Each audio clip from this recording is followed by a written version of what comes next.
Thank you. What I'm going to try to do now is to describe the ongoing development on renewable energy technologies and industries in the world. And the background to this development is the fast learning resulting in decreased cost of renewables. This picture is from a book published by OECD in the year 2000 called Experience Curves for Energy Technology Policy. And this diagram was one of the key messages of this book. It is an illustration of experience curves where you have the experience, the cumulative electricity production using different technologies on this axis, and you have the cost of electricity generated on the other axis. It's called curves. It is curves if you have linear axes. Now we have a logarithmic scale, and therefore the curves have become straight lines. Making them into straight lines give you the idea that you may extrapolate the lines. And as you can see here, you have the immature technologies like solar PV technologies and wind power technologies, where the experience is at this stage in the 20th century not very large, and you have the mature technologies, natural gas and coal, further to the right, and you see that the slope of the curves for the immature new technologies are considerably steeper than for the conventional, and the conclusion that we are tempted to draw is that if we just subsidize these immature new technologies for a while they are still more expensive than conventional power sources, then soon they will drop in cost and become competitive.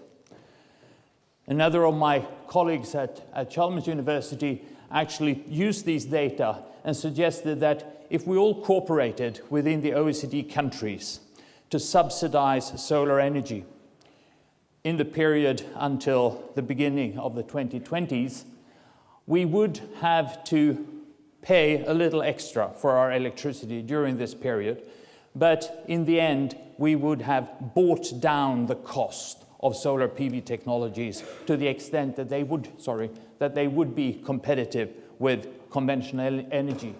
And if doing so, if we all collaborated in the OECD countries, the maximum extra cost for our electricity would be in the order of 0.1 US cent per kilowatt hour, something that did appear to be a reasonable sacrifice to make fossil fuel-based electricity generation obsolete. If we now look at what has happened in the last decade or the last decades, globally we see the wind power development as the most surprisingly successful.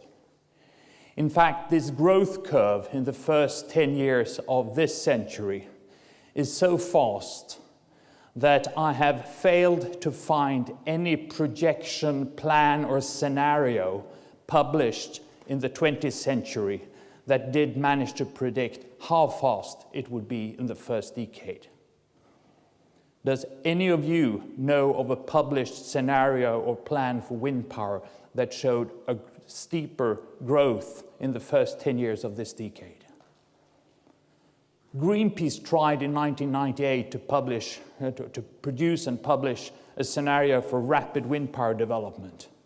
And it is close, but not even Greenpeace managed to design a scenario that showed faster growth in this decade than the actual development. And there is one single explanation. What has happened in the first 10 years of this century that no one dared to predict in the last century? Any idea? Well, the explanation is in this picture. It is that we have seen China going from having virtually no wind power as late as 2005 to being number one in the world just a couple of years later, and now far ahead of all others. The Chinese growth here was quite impressive. I used to make a joke that China was trying to make this curve bend backwards, which they probably would have liked to have done. But indeed, they have been installing more than one wind power plant every hour, day and night, all around the year for the last 5 years. And they're now well ahead of all others. And that, of course, has contributed to bring down the cost of wind power. And you may look at wind power on different scales. This is the investment cost per megawatt of generator capacity, which did drop for a few years, but then actually again started to rise for a couple of years and has now dropped again and continued to drop after 2012. But the cost per generator capacity is not the important thing. It's how much electricity you actually get. And one of the more impressive developments in this period has been that the actual electricity generated per megawatt of generator capacity has increased significantly.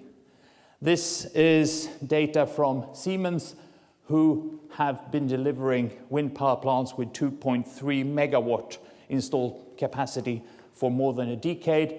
And what they show here is that if you take a wind power plant of the year model 2011 and you put it in exactly the same spot where you had a wind power plant with 2.3 megawatt generator capacity delivered in 2002, you will get almost 50% more electricity with the same wind resource, with the same spot, but with more efficient wind power plants, slightly larger turbines, and more efficient turbine blades using more advanced technologies to reduce losses.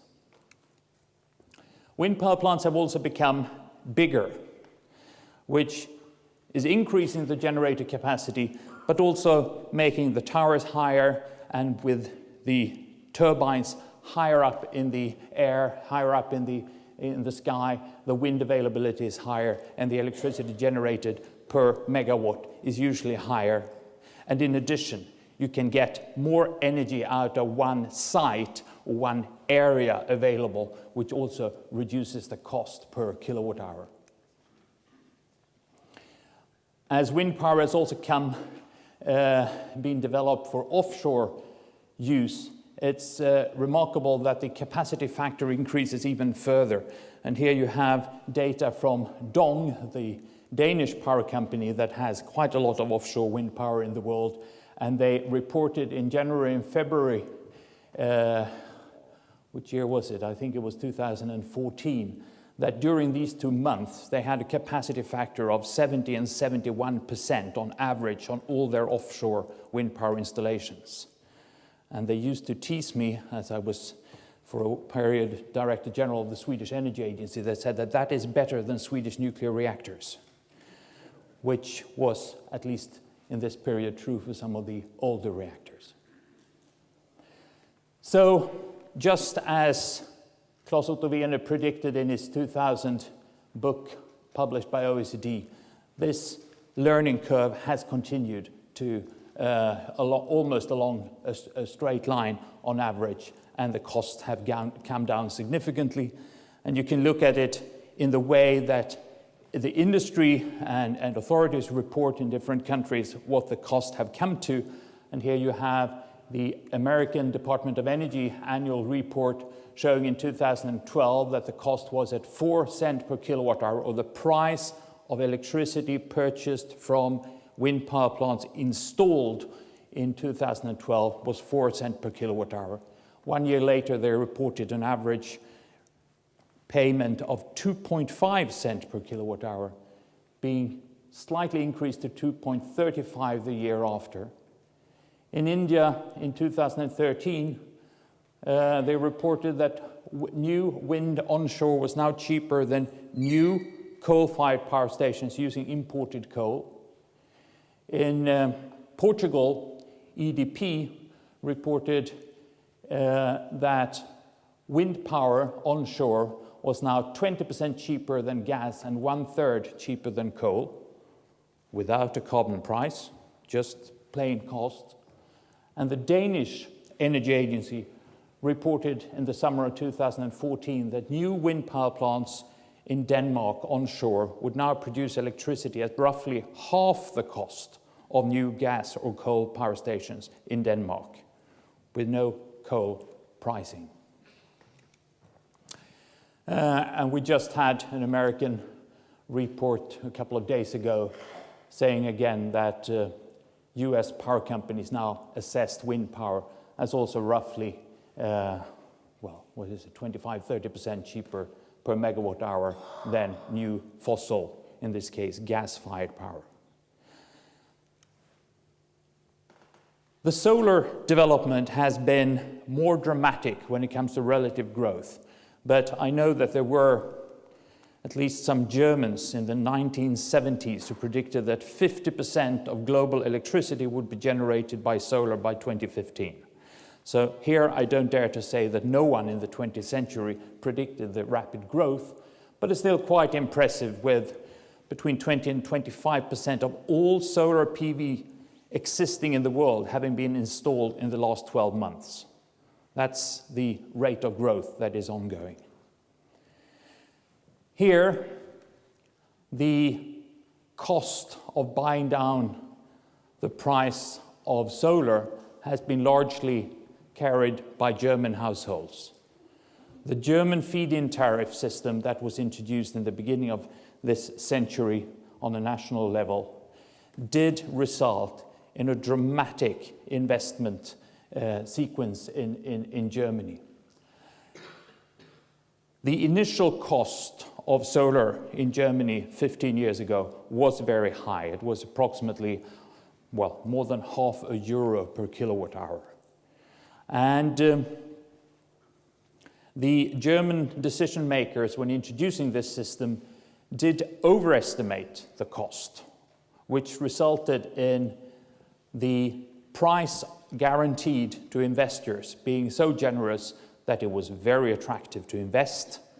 A lot of people invested. They tried to lower the feed-in tariff year by year, but I think no one really expected the rate of investment to be as high as it was in Germany, and as a result, the ongoing transfer of payments from customers who have not installed solar PV rooftops to those who have is still significant, and will be, because this is a guaranteed price to be paid to the early investors for 20 years. But what the German households have done is basically to save the world. They have brought down the cost of solar electricity to the extent that it is now a low-cost option available to all of us. We can all enjoy the result of what the German households have paid for. I have an English friend who said that he was facing the Chamber of Commerce in southern England, describing this development, and then saying that we should all be grateful to the Germans. We should forgive everything they've ever done. And he said quite a few agreed. Now, as the costs have come down, we see in the last couple of years a different picture regarding global investments. We see that China is now the country making the largest investments in solar. Last year they built about 10 gigawatt. This year they built approximately 10-15 gigawatt already. They said a few months ago that they would get 17 gigawatt online this year. They said a couple of weeks ago they would get almost 22 gigawatt of new solar online in China this year alone, which is sort of what the global installation was just a few years ago. Number two is Japan, where the electric power companies are trying hard to resist all new renewables, but they can't stop solar rooftops. And we have the US also as now number 3 in annual investments in solar. One illustration of how the costs have come down is the way the German feed-in tariffs have been lowered year by year.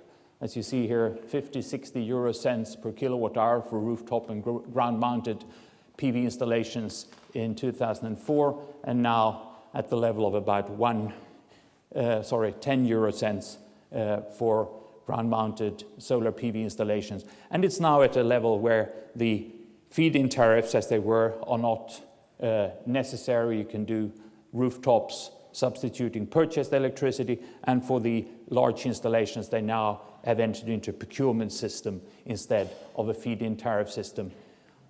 I think basically to avoid too much installations. And the costs have declined along approximately linear developments in this logarithmic experience curve illustration from Bloomberg. Again, there is claims in India now that solar is cheaper than electricity generated with imported Australian coal. Brazil has managed in procurement processes to get low-cost solar below $100 per megawatt hour at least. In Dubai, they had a rather exciting development last winter. They had decided they would build some solar PV installations, mainly for sort of environmental goodwill reasons. They thought 100 megawatt would be fine. They set off money in the budget. They did a procurement, a negotiating process, and then when they were to sign the contract, which ended up at 5.8 cents per kilowatt hour, they realized, well, this was less than half of what we set off in the budget. Why not double the installation? And the selling company said, fine, we do 200. So they did 200 at 5.8 cents per kilowatt hour. And then the Dubai Energy and Water Company realized that this is cheaper than gas power. We can do any amount. But then someone told the director that he had to ask the government before he took that decision. So he went to the government, and the government came back with a new target of 3 gigawatt of solar in Dubai. Dubai has relatively cheap gas available, but they also have a lot of sun. American contracts are also now signed and reported with solar prices at 4 cents per kilowatt hour. And there is even the US finance advisor Lazard saying that now large solar and wind is competitive with gas-fired power in many parts of the US.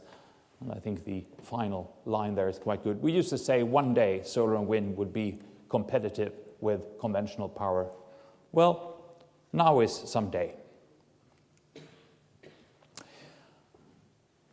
My colleague who made this prediction on what the cost would be if you try to buy down the cost of solar, we did a little rough evaluation of whether he was making a good prediction or not, and we assumed that this has now not been shared by all OECD households or electricity consumers, but by Germany alone.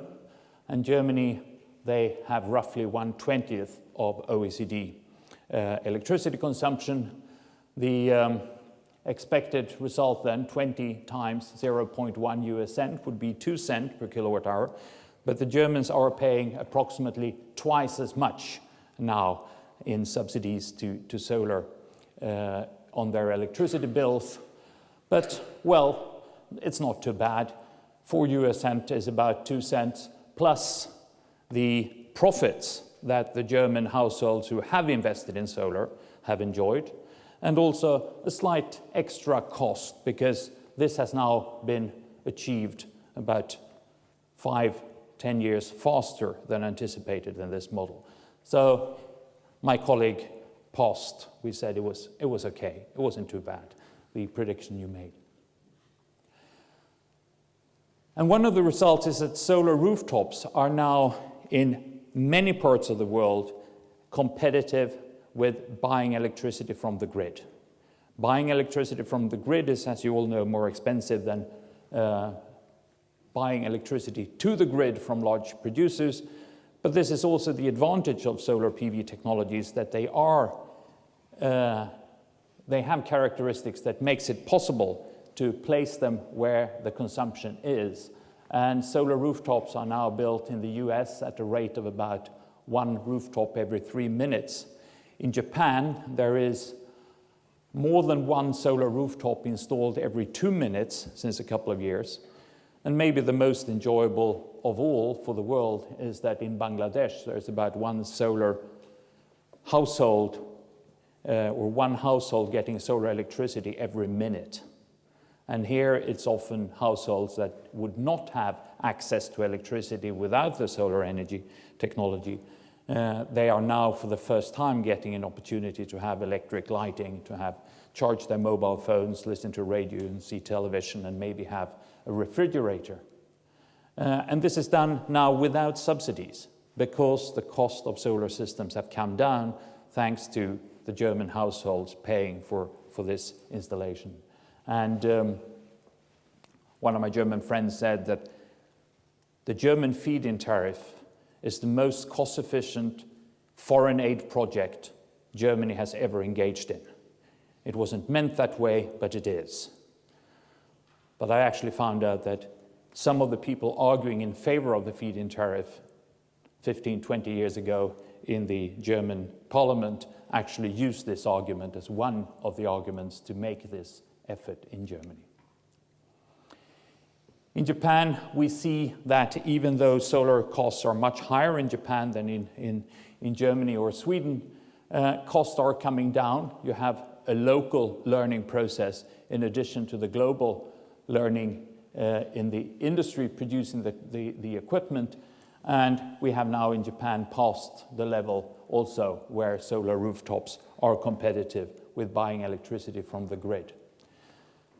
And if we look at the result on a national level, one of the more significant news last year that was not reported in mass media as much as the catastrophes and bad news was that in China there was actually a decrease in the electricity generation from fossil fuels last year compared to 1 year before. China decreased the electricity production using fossil fuels in 2014 compared to 2013. There was a dramatic increase in hydropower, most of which was due to new installations, but some was due to 2014 being a year with a lot of rain. Nuclear increased as much as solar, and wind increased even more, and there was a biomass increase of approximately 10 terawatt hours. Germany continued its development, reducing gas, hard coal, lignite, and a little bit nuclear, increasing wind, solar, biomass, and a slight decrease in hydro. United Kingdom decreased its fossil-based electricity generation, decreased nuclear, increased renewables, and in case of Britain, increased imports. Japan had an increase in renewables, a decrease in fossil and nuclear generation. And if we look at the net installation in Europe last year, wind was the largest, solar the second, biomass the third, hydro next, whilst fossil fuels decreased in electricity generating capacity. Now it's capacity. As a result, we've seen electricity prices decreasing. The support schemes and the lowered cost of renewables have resulted in more renewables coming online with low marginal costs, displacing the most expensive electricity generation. And if we look at the way electricity prices in Europe have developed in the last few years, you see a dramatic decrease. This is electricity for delivery in 2017 in Germany, how the price has evolved from 2011 until 2015, and it has roughly halved from 65 to a little more than 65 to a little more than 30 euros per megawatt hour. A dramatic decrease in the wholesale market price of electricity, with some dramatic effects on the incumbent power industry. The Economist carried this article a couple of years ago saying that European power company had lost €500 billion in value. Since then, we have seen also in the US, the Energy Future Holdings going bankrupt, a company developed with the 20th century concept of large thermal power plants being cheap and stable. That was true in the 20th century. It's no longer true.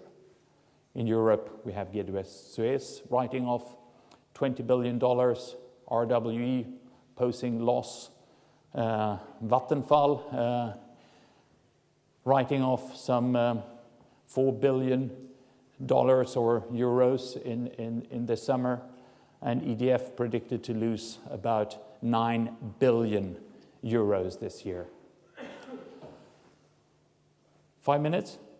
Yes. Yeah. In addition to the renewable electricity supply, there are other important technologies evolving at just about the same enjoyable rate. Batteries have been developed for phones and laptop computers for the last 20 years. They've reached a level now where it's possible to produce a high-performing car. Elon Musk has done it with the Tesla car. It is a car that's wonderful to drive. The only bad thing with it is that it's still a little expensive.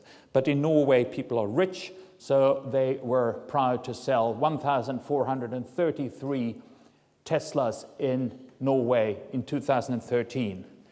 What was even more remarkable was that in March alone, 2014, they sold 1,493 Teslas, making it the most sold car ever in a month in Norway, beating Ford Sierra from 1986, who managed to sell almost as many in 1 month. Battery costs have come down. They will continue to come down. You can enjoy the fact that now we have a linear scale, so the learning curve is actually a curve. But predictions are that you will come down to the order of $150 per storable kilowatt hour quite soon. And we see a development that was unthinkable a few years ago. There were people who believed in electric cars, but not many who believed in electric ferries. There is now a ferry in Norway running on electricity, charging at the endpoints. And I used to say, or I did say in a couple of panel discussions a few years ago, that at least battery aviation was not thinkable. And one polite person in the audience came to me afterwards and told me, don't be so sure, have a look at this YouTube clip. And I saw that there was in China the production already of a battery airplane. And now we hear that Airbus is going to start producing a two-seated training aircraft from 2016. It can be done. It's not impossible. A result of this, I think, is that the oil price will stay low, and it is influenced by the fact that the oil exporting countries understand that new technologies may outcompete them. We heard yesterday of hoteling rule, with the idea that you should price oil so that you can get rid of it before the backstop technology comes in. And I think that is what we have seen. At least it's not lowered oil prices that have lowered the cost of electricity, because electricity prices came down before the oil price came down. I do believe instead that the oil exporting countries are willing to give up some of their rents in order to be able to deliver the electricity before solar energy becomes the major source of electricity. And one way of, see if I can show you this little interview with the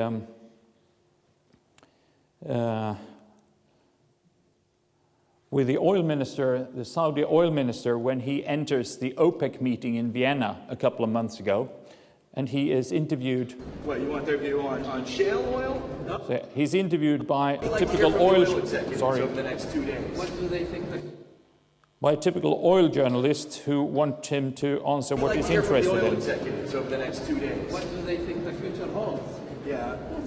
What, you want their view on shale oil? No. On the whole energy spectrum. Yeah. What do you think is interesting that's going on right now in the energy spectrum? Solar energy. You think it's it's an opportunity for Saudi Arabia? It's an opportunity for everyone. So he's asked, what's his interest in? He says he's interested in what's happening in the energy sector. And then he asks, oh, you're interested in shale oil and shale gas? No, the whole picture. What then do you hope to learn about? Solar energy, he says. Oh, says this journalist, is that an opportunity for Saudi Arabia? It's an opportunity for everybody. So he's certainly aware. And another Bloomberg headline from this spring, I think, may appear quite dramatic to many people in the oil and fossil industry, where they conclude that fossil fuels just lost the race against renewables. This is the beginning of the end. And this is the end. Thank you.